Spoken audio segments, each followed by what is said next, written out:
Okay,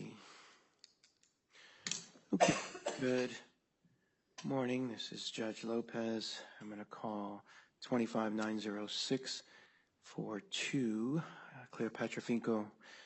I will take appearances in the courtroom. If anyone's on the line, please hit 5-star and I will unmute your line. Good morning. Again, Judge Lopez, Jana Whitworth for the U.S. Trustee. I'm standing in for my colleague, Andrew Jimenez. Okay, good morning. Mr. Luz, good morning. And I will unmute a few lines here. 312 number. Yep, good morning, Your Honor. Jack Luz from Kirkland & Ellis on behalf of the debtors. I believe my colleague Dave Grumling will be on as well. All right, here's a 312 number.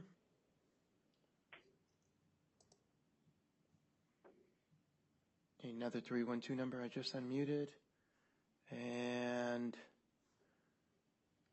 there's a 212 number. Your Honor, Michael Cohen, Gibson Crutcher, on behalf of the ad hoc group of defenders of First Leading.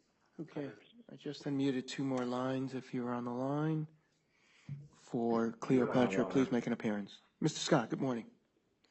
Good morning, Your Honor. Sean Scott of Mayor Brown, LLP, on behalf of COFOPS Finance GmbH, one of the factors.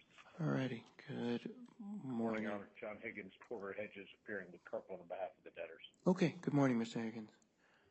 A 632 number. Good morning, Your Honor. Dave Grumling of Kirkland & Ellis, also on behalf of the debtors. All righty, good morning. And Bob Richards on behalf of Facto France on the 630 number. Good morning. Okay. Mr. Luz, maybe I can turn it to you. I guess I'll set the table. Debtors started this Chapter 11 case on November the 4th. We held first day hearings on November the 5th, and there was a related, among the first day relief, there was a motion seeking interim relief to allow the debtors to continue participating in selling receivables under a certain factoring program and modifying the automatic stay and granting additional relief. I asked the parties, and they were kind enough to continue a portion of the relief requested till today. I granted interim relief on that basis, but we were going to have a second hearing just to give folks a little bit more notice. And with that said, I will turn things over to you, Mr. Luz. Thank you, Your Honor. I would note that we filed a brief supplemental declaration from Mr. Hickman. I hope Your Honor had a chance to see that. I did. Just providing some supplemental context and evidence. For the argument, Your Honor, I was going to turn it over to my colleague, Mr. Grumling, who might be having camera issues. Let me just ask. I think, is there anyone who opposes the relief requested? My understanding, Your Honor, is that the Office of the U.S. Trustee is raising the same points that they raised at the first day hearing. Understood. Otherwise, we've not received any formal or informal opposition. Awesome. Thank you. Ms. Whitworth. That is correct, Your Honor. The U.S. Trustee does not agree with the relief that's provided in paragraph 8, that super priority lien, for several reasons. Obviously, Mr. Jimenez brought that up at the first day hearing. Just to reiterate that they're trying to solve a problem that's not before the court at this time. It's not a ripe issue. That the order itself has findings that the sale of those receivables are not part of the estate, and so and also the issue of the challenge period. This super priority moots the ability to challenge the purpose of the challenge period is mooted when the super priority kicks in, because any ability to go after those other assets is gone. So, thank you. Okay, let me hear from the debtors. Your Honor, this is Dave Grumling of Kirkland & Ellis. I am in the GoToMeeting. I'm having trouble, I think, getting my camera on, and I can't see anybody else's screen. But if you can hear me, I can proceed by the audio if that works for Your Honor. Yeah, that's how we used to do it back in the day, and it works just fine. Thank you. Please continue. Okay, well, first I'll do the housekeeping on the evidence. First, we have two declarations that are relevant to the relief requested today. First, there's the declaration of Mark Rotella, the company's chief financial officer. That's at docket number 4. Mr. Rotella is on the line and available for cross-examination to the extent necessary. And if nobody has an objection, I request that Your Honor take the declaration of Mr. Rotella into evidence. Okay. Any objection, Ms. Whitworth? No objection, Judge. Okay. It's admitted. Thank you, Your Honor. We also have the declaration from Jonathan Hickman of Alvarez & Marcel, the debtor's proposed financial advisor that Mr. Luz referred to a moment ago. That's available at docket number 126. Mr. Hickman is on the line as well, available for cross-examination, and I request that Your Honor admit his declaration into evidence. Any objection? No, Judge. Okay. It's admitted. Thank you. Okay, Your Honor, I'll turn to the only item on the agenda today, which is the factoring motion and the second interim factoring order. I'll give a little background, and I'll address what I believe is the U.S. trustee's concern. And so, as Your Honor is aware, through both the papers that the debtors have filed and the conversation at the first day hearing, prior to filing these cases, the debtors had factoring relationships with two factors. That's COFAS and Facto France, represented by Mayor Brown and Dentons in this case. As is common, these transactions were structured as true sales of receivables with a fallback in the event that the true sale is recharacterized as a financing to a secured financing transaction. The debtors would like to be able to force the factors to continue the factoring arrangement on a post-petition basis, but we believe that the contracts are at least arguably contracts to make a financial accommodation. And so it was important that we negotiated the post-petition continuation of the factoring program on terms that the factors would accept.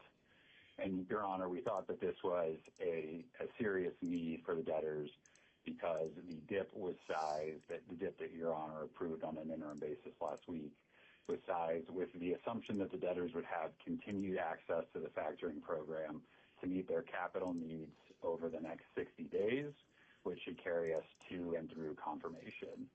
And, Your Honor, to give it some context, the debtors sell a little over $5 million of receivables every day, which would provide over the next 60 days approximately $280 million of liquidity on a rolling basis. As of today, the debtors do not have a committed alternative to fill the liquidity hole that would result from the factoring program being terminated. And as set forth in the Hickman Declaration, even if the debtors were able to quickly source incremental financing to fill the hole left by termination of the factoring program, it is likely that an alternative financing would include all of the following: a higher cost of capital in the way of fees and interest. It's not a secret that DIP financing tends to be relatively expensive capital, where the factoring program is relatively inexpensive capital. And it would also likely include senior liens over the receivables, which is part of what we proposed as our conditional relief for the factoring program. And it would also likely include super priority claims similar to the conditional relief that we're requesting here. So recognizing the need to continue the factoring program rather than, for example, increasing the size of the DIP facility, the debtors negotiated with the factors and the DIP lenders were part of that conversation to continue the pre-petition factoring program on a post-petition basis on terms acceptable to the factors. The terms are by and large consistent with the pre-petition terms, and they continue to represent a cost-effective source of liquidity. And like in the pre-petition transactions, the post-petition transactions are structured as true sales with a fallback to a secured post-petition financing type transaction in the event that a post-petition receivables transaction is recharacterized. I want to pause and emphasize 2 points in there. The first one is that the liens and the super priority claims only come into effect in the event that a factoring transaction is recharacterized. If the true sale nature is not disturbed, then they never come into play. And this conditional relief is only applicable to post-petition factoring transactions. It is not relevant to the pre-petition financing transactions that have already happened. The U.S. trustee argues, I think, that the grant of a super priority claim undercuts the ability of parties in interest to challenge the pre-petition financing transactions. This is inconsistent with how the order is set up. The order provides a stipulation that the factoring transactions are true sales in paragraph 3, but this stipulation is subject to the challenge period set forth in paragraph 22, which provides a challenge period for until the earlier of confirmation or 60 days. And as your honor is aware, our confirmation hearing is scheduled for December 16th, so currently that would be the earlier date. Instead, the super priority claim is a necessary component to secure the beneficial liquidity that the factoring program represents, and we think it's an integral protection for the factor's reasonable expectations in the context of these Chapter 11 cases. And just a note on that, your honor, what we're talking about, and I think Mr. Scott aptly characterized as a corner case last week, is the unlikely scenario where a court, I think we're specifically concerned about foreign courts, recharacterize the factoring transactions from sales to financing transactions. And then we think that the super priority claims are appropriate protection for the factors in that context, because a foreign court wouldn't necessarily stop at recharacterizing the factors as a, senior secured financing transaction. The automatic grant of a lien in that context may not comply with local law's requirements for perfecting a lien. Additionally, that same foreign court might order that the lien is invalidated, the lien that the factors hold, or grant a senior lien to another party. So what the super priority claims are designed to protect is not only a recharacterization of the transactions, but what is essentially an erosion of the factor's ability to get recourse against the receivable that they thought that they had, and make sure that they are made whole, notwithstanding the conflicting order of a foreign court. And because it came up at the last hearing, I also want to address the release in paragraph 4, which relates solely to the pre-petition status of the factors. It has no effect on the post-petition transactions. We think that the release is a valid use of the debtor's business judgment in light of the serious need that the debtors have for the liquidity provided by the factoring program. But I also want to point out that the release itself is just a debtor release, not a third-party release, and remains subject to the challenge period set forth in paragraph 22.